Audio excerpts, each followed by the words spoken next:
on an all-new Dr. Phil. It is hard for me to even begin to describe the home I'm about to show you. There's mouse feces all over the stove. And it gets worse. If I saw the situation my daughter and grandson are living in, I would arrest her. I've been trying. That child will never sleep another night in that house. Today's going to be a changing day in your life. You've never had anybody working harder to bring you to the threshold of change than right now.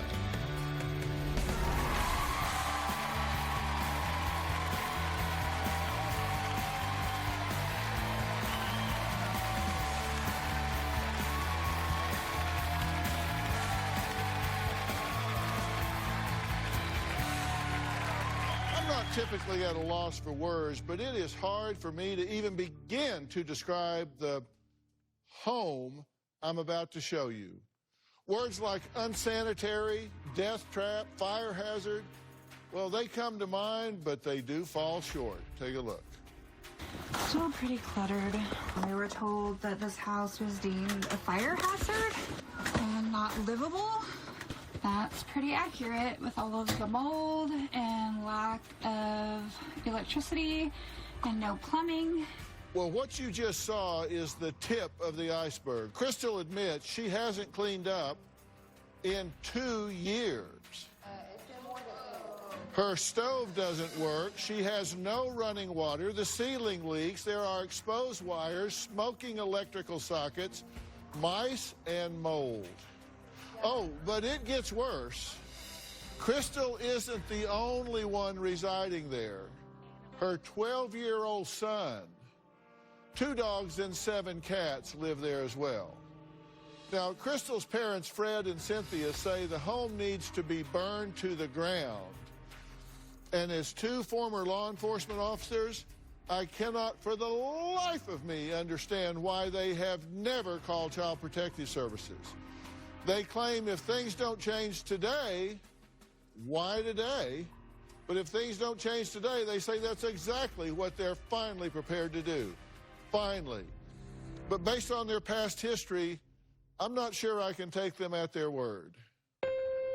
My daughter's house does need to be burned to the ground. I walked into the front room, which had mattresses and box springs that were stacked on top of boxes. There's an aquarium. Looks like about 3 inches of water in it. Crystal has 2 dogs and I'm guessing around 6 or 7 grown cats at the house. Something of cat food. There's trash bags filled with trash. There was just so much everywhere. There wasn't any safe place that you could see to walk. My daughter is raising my grandson in a disgusting pigsty. This would be the dining room. Just the other day, my wife tripped twice walking through her house. There's trash everywhere. There's rotten food in the refrigerator. That isn't how my daughter was raised. Inside Crystal's kitchen, there's a broken stove that has mice feces all over and mice nests inside the burners. Kitchen floor, kitchen sink. The house reeks of rotten food. My poor grandson, he used to be afraid of the mice, but it's come to the point now that he just is not bothered by them at all. Her electrical situation is very dangerous. She has electrical cords running from the front part of her house to the back part of her house into my grandson's room. There's no lights. The fixture is hanging from the ceiling with wires exposed. There's a power plug running through there. I was in Crystal's house 18 months ago. It was bad, and I told her she needed to get it cleaned up. She said she was going to work on it. I was in law enforcement for over 36 years.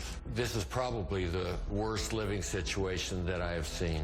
If I saw the situation that my daughter and grandson are living in, I would arrest her. I would take my grandson into protective custody for his own protection.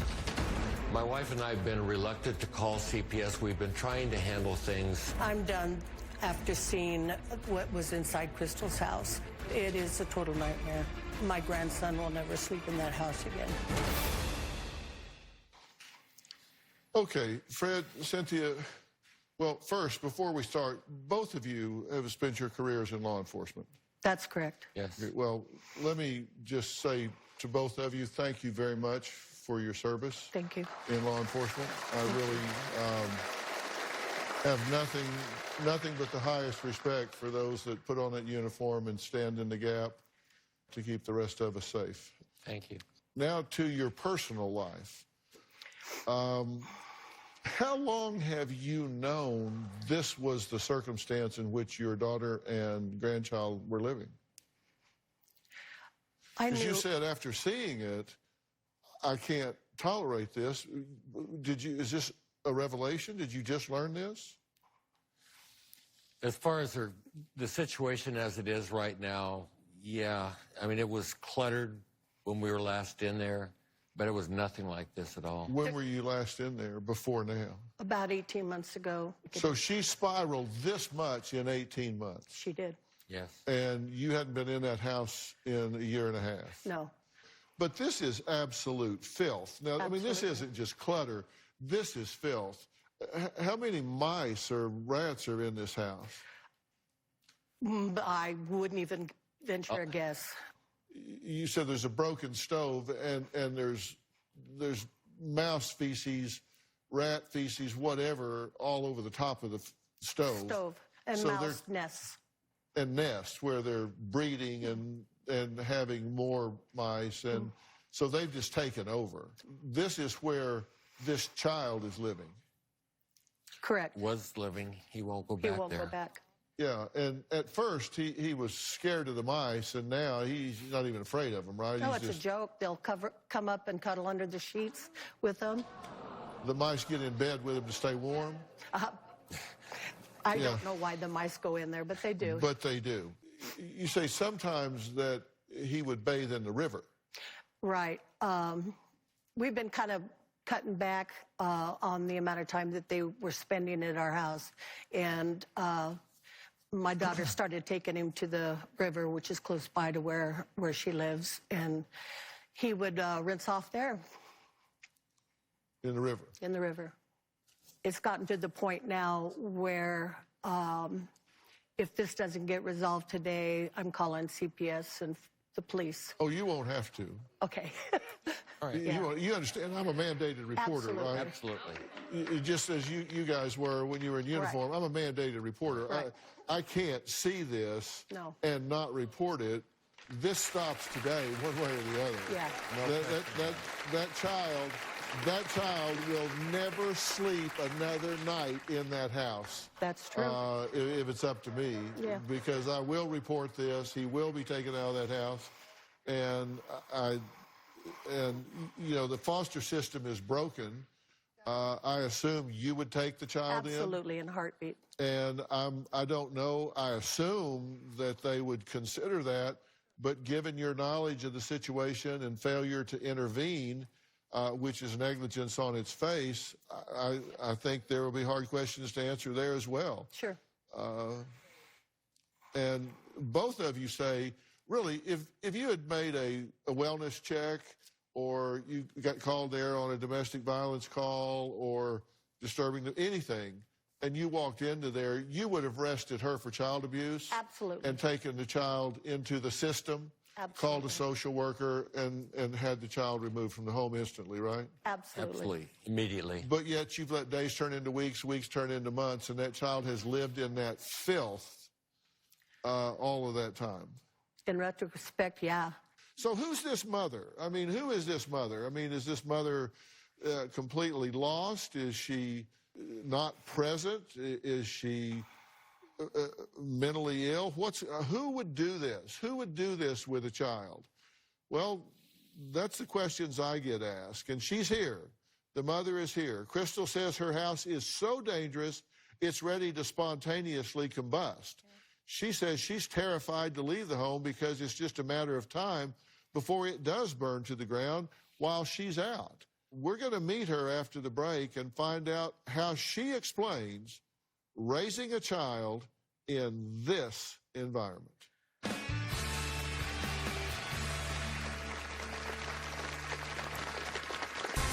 I admit that my house is messy. My mother is freaking out because there's boxes everywhere. You have to run extension cords. The electrician told me that the house is a death trap. It just got overwhelming and we kind of just gave up on it. And later, that house looks on the outside exactly the way you feel on the inside. Yeah, I've been saying it for years. Now, how do I know that? Sure, Dr. Phil.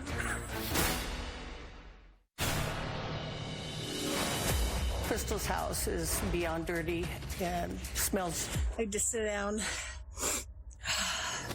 You get an immediate blast of animal urine. It burns the inside of your nostrils. I could feel it in my lungs. There's areas in the ceiling where the rain leaks through. There's mold in the ceiling and mold in the bathroom. After being in Crystal's house for less than an hour, I can tell you that my lungs were burning and continued until the following morning from the smell of the house. Well, Crystal believes that her home has become a physical manifestation of who she is right now. She says she knows her house is an unhealthy environment, but claims on most days she's lucky if she can even get out of bed. I view my life as just existing rather than living. At one point, it was so bad that I didn't get out of bed. My past trauma is holding me captive and preventing me from being able to live the life that I deserve.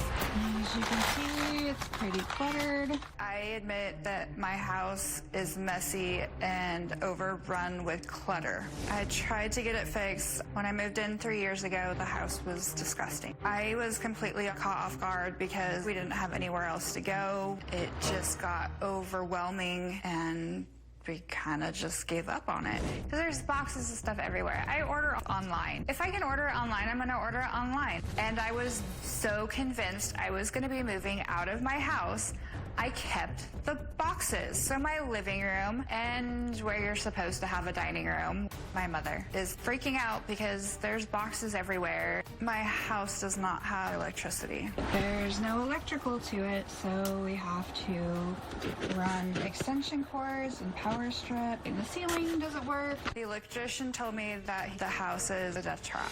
So I felt very trapped. My bedroom walls have outlets that work, but we super overload them because I have things I have to plug into my room because most of the house doesn't have power. And then we run extension cords out of my bedroom down the hallway into my son's room so that he can have power. So we have holes in our ceiling where electrical wires are exposed. We have an almost working bathroom, but there's no hot water. It's misery. It makes me feel so bad about my house and my situation. I absolutely crave the chance to really give my son a better life. Crystal. Yes.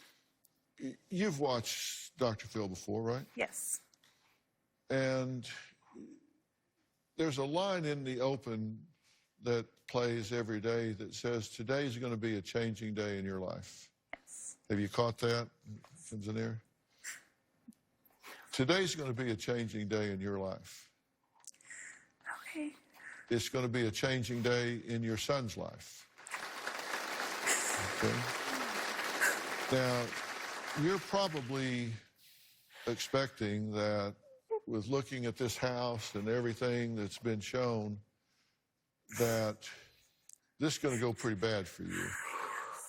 That would be your thought.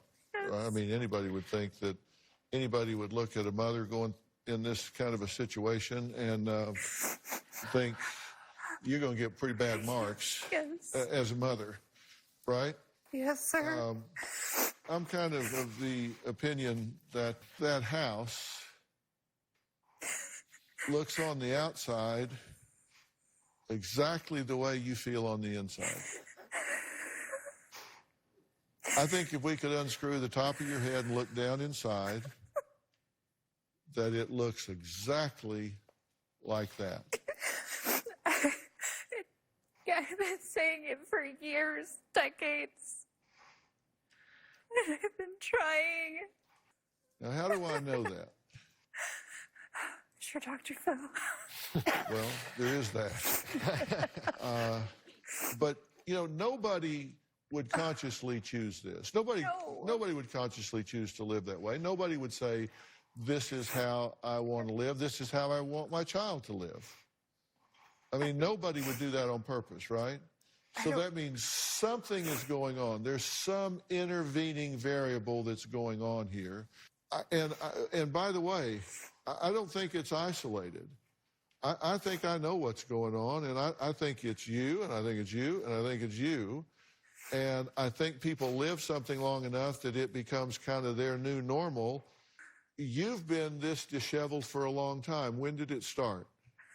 I would say it probably started initially when I was 8 years old, and I was molested by a group of boys and an adult man that I should have been able to trust. And when you say molested by a group of boys, what happened? How do a group of boys molest an 8-year-old girl? How old were these boys? They were mostly my age. I think there was one or two that were younger and maybe one or two that were older.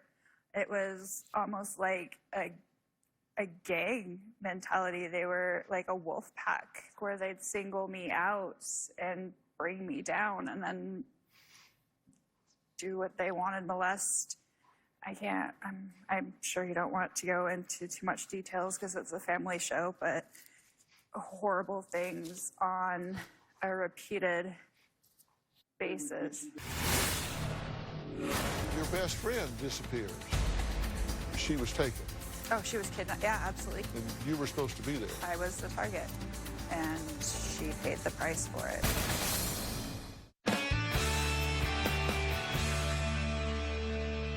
Fred and Cynthia say their daughter hasn't matured past 8 years old because she never healed from the traumatic incidents that occurred when she was younger. They claim that just months after allegedly being raped at knife point, her best friend was kidnapped and murdered by a serial killer known as the Werewolf Butcher. When I was in 3rd grade, I was molested by a group of boys and an adult man that I should have been able to trust. Our daughter revealed a few things that had happened that these boys had done. There was a group of boys that would hold my daughter down and they would assault her viciously. They held scissors or a knife to her throat. I was molested by a group of boys and separately during the same time period by an adult. It went on for quite some time. The adult man that molested me told me if I told anybody about what happened, that he would kill my family, kill my friends, kill my pets. A short time later, my best friend Penny went missing. We found out years later my friend Penny was murdered by a serial killer. Jack Spillman was arrested for killing a woman and her daughter, and as it turned out, he confessed to killing Penny Davis as well. My husband Fred and I were contacted by a detective who told us Crystal was the original target. He had confessed that he had initially been after me, but I got sick the night I was supposed to go over there. I do feel like it was my fault. Crystal had nightmares as a child after her attack and still has nightmares to this day. She's been relying on the fact that she is a victim and it was a horrendous thing that was done to her. But it's 27 years later and it's time for her to heal. Well, it's past time for her to heal, but that's a lot easier said than done, right? Absolutely. So what does an 8-year-old girl say to herself when she gets home after something like that happens? I never felt safe again after that. This left injuries. Right. This left scars. Yes. What do you say to yourself? I'm dirty. I use. No one will ever love me. Unclean. I still, to this day, view my body parts or my private areas as unviewable or untouchable. To be intimate is wrong. It's a dirty thing. I'm not even comfortable with myself as a person. I'm uncomfortable in my own body. We jump forward now. You have a half-brother, and he takes his own life. I haven't even dealt with it.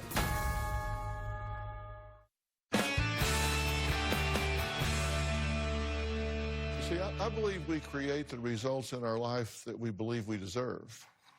And think about that for a second. Yeah. Let's look at what you've generated in your life as a reflection of what you believe you deserve. Because if this happens to you and you think, well, okay, so what am I now? They've done this to me, and so I'm now dirty. I'm now bad. I'm just trash. And so I look at your manifestation, and you live in trash. You bury yourself in trash. This is why I say this is an outward manifestation of what's going on inside your daughter's mind and her thought. And I wanted to accumulate this to get a feel for what we were talking about. So I put together a timeline of these traumatic events. You know, we start back at 8 years old, and she's molested by a gang of boys. And this didn't just happen once. No. This happened repeatedly, right? Yes. And by a male, someone that she should have been able to trust. Then we go further, and your best friend disappears. Yes. And then a little bit later, your best friend is found dead. Yes. And how was she found dead? I believe they found her jawbone. And they sent it off for testing, but they didn't find all of her. She was taken. Oh, she was kidnapped. Yeah, absolutely Well, kidnapped. clearly she was taken. Yeah. And you were supposed to be there. I was supposed to be there that night. It was supposed to be me. I You, got in sick. fact, were the target. I was the target. And how'd you feel about that? I still feel guilty that it was supposed to be me, and she paid the price for it. We jump forward now, and you get into a series of multiple abusive relationships. Yes. And during that time, you were abused pretty badly. Yes. In pretty much every way I could have been. Because, as I say, we generate the results in life we believe we deserve. Then you have a half-brother, and he takes his own life. Yeah. What'd you say to yourself about that? I haven't even dealt with it to this day, honestly. I don't know. It's just in the pile. It's in the pile. It's in the pile of undealt with issues. Then you and your fiance break up, and you and your son move into this current location. Yes. Then your son's biological father is found dead. Yes. I said that I really believe that this isn't just involving Crystal. And I questioned why the two of you have reacted the way you have to the situation she's living in, as well as some other things that have gone along. And I have some thoughts about that as well. You know, we all make choices in life about who we are, what we do, how we live. When you choose the behavior, you choose the consequences. And sometimes those consequences are very costly. I'm going to reveal what I mean by that. And these two are going to be very, very surprised right after the break.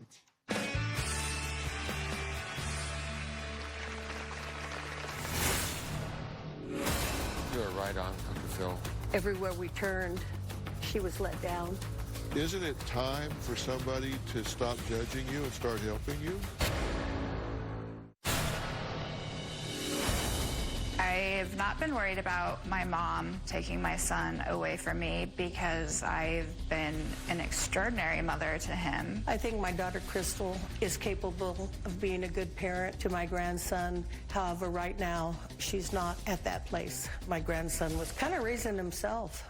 I have a roof over his head. He's being fed. His needs are being met. He's getting a good education.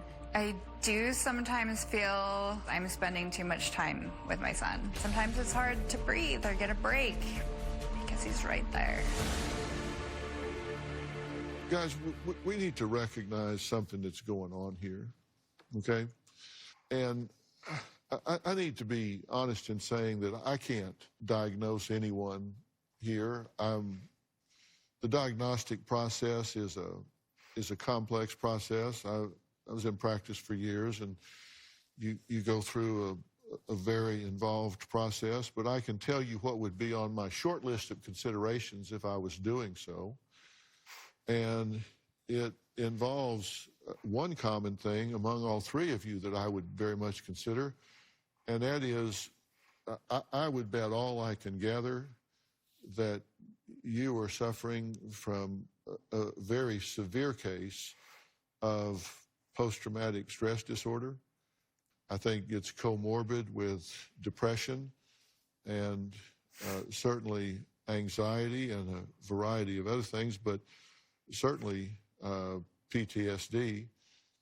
That would be on my short list of considerations. And what you two may not be aware of is I think both of you two are as well.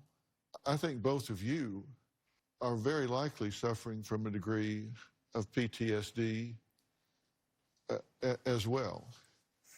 You've spent your entire careers in law enforcement, and you can't do that and not see things that people just aren't supposed to see. Deal with pain and loss and brutality and human suffering that people are meant to see and experience maybe 2 or 3 times in their life, and you maybe dealt with it 2 or 3 times in a night or a week. And so it has an effect on people mentally and emotionally. Sometimes in terms of paralysis, sometimes in terms of just kind of you having to wall things off and take a step back and just be a certain way. What do you think about what I'm saying to you? You are right on, Dr. Phil. You couldn't express it any better than that. I would have to agree. Not to discount my daughter's abuse, attacks by any sort. It's been very difficult for us as well to have dealt with our careers and then become a family that has a child that has suffered as she did, and everywhere we turned, she was let down. And the helplessness and the hopelessness that both of us felt trying to get right some wrongs, to give her at least some closure. You know, I can say as a father, I can just imagine what you had to think waking up at 3 o'clock in the morning, looking at the ceiling, thinking, I've failed to protect my daughter. I've failed to get justice for my daughter. I've failed to, and as a mother, what you've had to think about, how as parents can we haven't been able to stop this. We haven't been able to heal this. So, you know, I don't ask myself why you have trouble getting everything lined up and working the way it should. I ask myself, why not? I don't ask myself why. I don't sit here and judge you. What I try to do is say, isn't it time for somebody to stop judging you and start helping you? I would very much like that. Next, Crystal says that she doesn't expect handouts from her parents and certainly doesn't want them to raise her son. Cynthia says she's enabled her daughter her entire life and believes Crystal simply couldn't function without her. Something has to change right now. And we're going to talk about that after the break.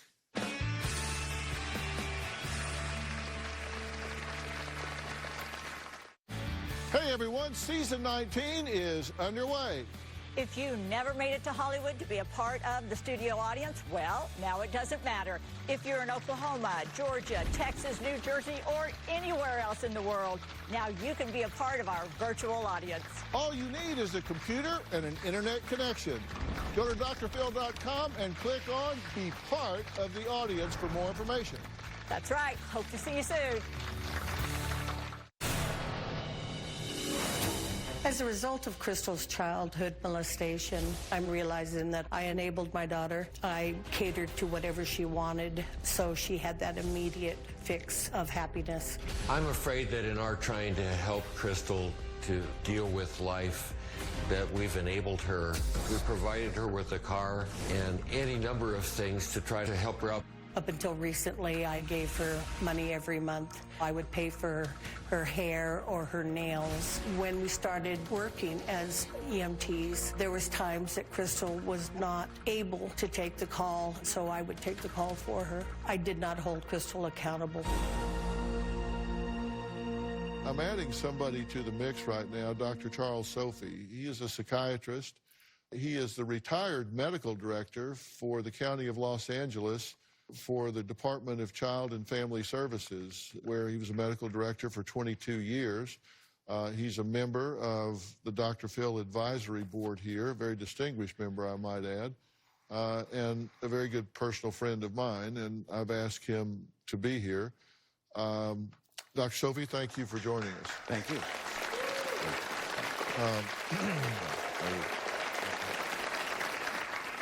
Let's get a couple things out of the way. First off, we have to agree this child can't be in this environment another minute of another hour of another day, right? Absolutely. I mean, Absolutely. that's just, we're mandated reporters. Yes. We can't allow that to happen. 100%. When you look at it from the inside out, you realize that we have damaged people here that are not living, they're surviving. And if we're going to fix this, we got to fix it from the inside out, right? Yes, I fully agree. I mean, it's clear to see they love their grandchild, their son, but they are lost. They're blinded, like you said, from being inside that job for so many years. You would have expected to have some help maybe, but you became, in shock. You couldn't help your own child, and then you become paralyzed, and then you're blinded to everything that's going on. It's too painful to deal with. So you just go day to day. The same thing for her. She's struggling. She needs a lot of help. I agree. And we have to deal with this in a right now situation, or everybody could be in legal problems, right? Yes. I mean, it's easy to say, no, that boy shouldn't be living with anybody because they couldn't help him. They couldn't protect him, but they're here. And they love him, obviously, and they love her. Right. So it seems to me that this all starts by us helping her heal herself before anything else happens. What do you think? I definitely think so. And I also think we don't talk about the boy enough because he obviously needs a lot of support and help too. Right. He's been abandoned on many levels. He's been, exposed to a lot of really harsh ways of living. He's had his own level of trauma. So I think, yes, start with mom and have that boy somewhere safe and loved and protected.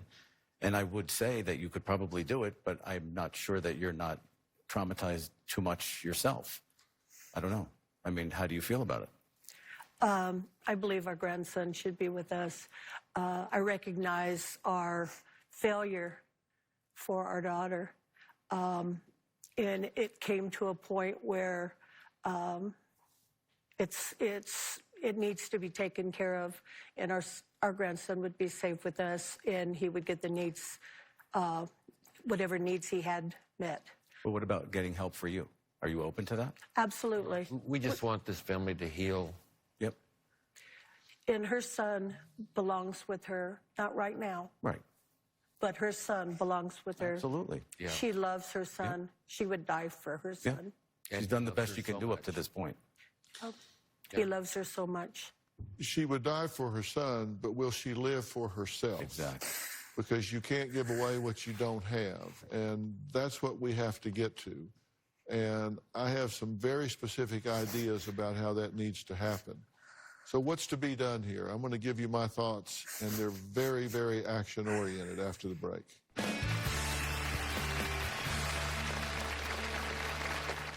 Dr. Sophie, let me tell you my thinking, and you backstop me here and add to this whatever you think.